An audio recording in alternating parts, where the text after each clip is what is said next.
Hi friends, അസ്സലാമലൈക്കും.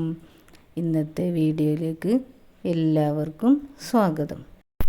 അപ്പോൾ നമ്മുടെ ഇന്നത്തെ വീഡിയോ എന്ന് വെച്ചാൽ ഈ മുട്ടപ്പഴം ഉണ്ടായിട്ടുണ്ട് കേട്ടോ. അപ്പോൾ ഇത് നമുക്ക് പറിച്ചെടുത്ത് ഒന്നുകൂടി പഴുപ്പിച്ചെടുത്ത് ഒരു ജ്യൂസ് അടിക്കാനാണ് കേട്ടോ. ഒരു ഹെൽത്തി ജ്യൂസ്. മുട്ടപ്പഴത്തിൻ്റെ ഗുണമേന്മ എല്ലാവർക്കും അറിയില്ലേ. അപ്പോൾ നമ്മളെ ശരീരത്തിലെ കൊഴുപ്പൊക്കെ നീക്കിക്കളയും ഈ മുട്ടപ്പഴം. അപ്പോൾ നമുക്കിത് ഒരു പാത്രത്തിലിട്ട് മൂടി വെച്ച് ഒന്ന് പഴുപ്പിച്ചെടുക്കാം കേട്ടോ. അപ്പോൾ ഇതാ ഈ പരുവത്തിലാകുമ്പോൾ ഇങ്ങനെ വിള്ളൽ വരും. അപ്പോഴാണ് അത് നല്ലതുപോലെ പഴുത്ത് വന്നിട്ടുണ്ട്. മരത്തുമ്മൽ നിന്നും പഴുക്കും. അപ്പോൾ നമ്മൾ വേഗമായി കിട്ടാൻ വേണ്ടി അറുത്ത് വെച്ചതാണ് കേട്ടോ. അപ്പോൾ അത് നല്ലതുപോലെ പഴുത്ത് വന്നിട്ടുണ്ട്. അപ്പോൾ അതിൻ്റെ തൊലിയൊക്കെ കളഞ്ഞെടുത്ത് ഇതിനൊരു പശയുണ്ട്. നമ്മൾ സപ്പോട്ടൻ്റെ പോലെ പശ ഉണ്ട്. സപ്പോട്ടയൊക്കെ ജ്യൂസ് അടിക്കുമ്പോൾ ഒരു പശ ഉണ്ടാവില്ലേ, അതുപോലെ ഇതിനുണ്ട്. പക്ഷേ ഇത് ജ്യൂസ് അടിക്കുമ്പോൾ കിട്ടുമെന്നില്ല. അതിൻ്റെ മേലത്തെ ആ നെട്ടി ഭാഗം പറിച്ച് കളഞ്ഞാൽ മതി. അപ്പോൾ അത് ജ്യൂസ് അടിക്കുമ്പോൾ അതിൽ പെടില്ല. നമുക്കതൊക്കെ ഒന്ന് കളഞ്ഞെടുത്ത്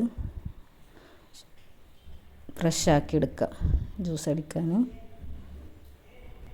അപ്പോൾ ഇതുപോലെയാണ് കേട്ടോ ഞെട്ടി പറിച്ചെടുക്കേണ്ടത്. അപ്പോൾ ഇതുപോലെ പറിച്ചെടുത്താൽ അതിൻ്റെ ജ്യൂസിലേക്ക് അതിൻ്റെ പശ നമുക്ക് കിട്ടുകയില്ല കേട്ടോ. അത് നമുക്ക് ഒഴിവാക്കി കളയാം. ബാക്കിയുള്ളതിൻ്റെയൊക്കെ തൊലി കളഞ്ഞെടുത്ത് നമുക്ക് ജ്യൂസ് തയ്യാറാക്കി എടുക്കാം. അപ്പോൾ ഇതിനായിട്ട് 3 സപ്പോട്ടയാണ് കേട്ടോ എടുത്തിട്ടുള്ളത്. അപ്പോൾ അതിൻ്റെയൊക്കെ കുരു മാറ്റി കൊടുക്കുകയാണ്. അപ്പോൾ കുരുവൊക്കെ മാറ്റിയതിന് ശേഷം നമുക്ക് മിക്സിയുടെ ജാറിലേക്ക് ഇട്ട് കൊടുത്ത് ഒരു ജ്യൂസ്, ഹെൽത്തി ആയിട്ടുള്ളൊരു ജ്യൂസ് നമുക്ക് തയ്യാറാക്കിയെടുക്കാം. അപ്പോൾ ഇതിൻ്റെ കുരുവാണ് കേട്ടോ. അത് കുരു നല്ല വലിപ്പമുണ്ട്. ഇത് നമുക്ക് മുളപ്പിച്ചെടുത്ത് വീണ്ടും നമുക്കൊരു തൈ നട്ട് പിടിപ്പിക്കാം കേട്ടോ. നല്ല തണലായിരിക്കും ഈ മരമെല്ലാം എടുത്തിട്ടോ. നല്ല ഇലകളുള്ളൊരു മരമാണ്. അപ്പോൾ നമ്മൾ മിക്സിയുടെ ജാറിലേക്ക് ഇട്ട് കൊടുത്ത് അതിലേക്ക് പാല് കട്ടയാണ് കേട്ടോ നമ്മൾ എടുത്തിട്ടുള്ളത്.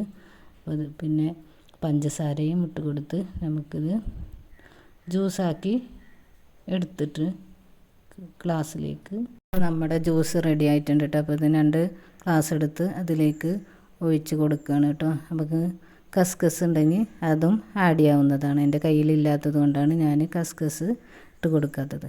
പിന്നെ 2 ഐസ് ക്യൂബാണ് ഇതിലേക്ക് ഇട്ട് കൊടുക്കുന്നത്. വേണമെങ്കിൽ ഇട്ട് കൊടുത്താൽ മതി. നമ്മളെ തണുപ്പിന് എത്രത്തോളം തണുപ്പ് ആവശ്യമുള്ളവർക്ക് ഇട്ട് കൊടുത്താൽ മതി കേട്ടോ. അപ്പോൾ ഈ ഒരു ജ്യൂസ് അനിയനും ടേസ്റ്റ് നോക്കുകയാണ് കേട്ടോ. അപ്പോൾ നമ്മൾ നല്ല ടേസ്റ്റ് ഉണ്ടെന്ന് പറയും. ഇതുപോലുള്ള ജ്യൂസ് കുട്ടികൾക്കെല്ലാം ഉണ്ടാക്കി കൊടുക്കുക കേട്ടോ. അപ്പോൾ എത്രയേ ഉള്ളൂ നമ്മുടെ ഇന്നത്തെ വീഡിയോ. അപ്പോൾ ഈ വീഡിയോ കണ്ട് ഇഷ്ടപ്പെട്ടാൽ ലൈക്ക് ചെയ്യാനും ഷെയർ ചെയ്യാനും മറക്കരുത്. Tata bye.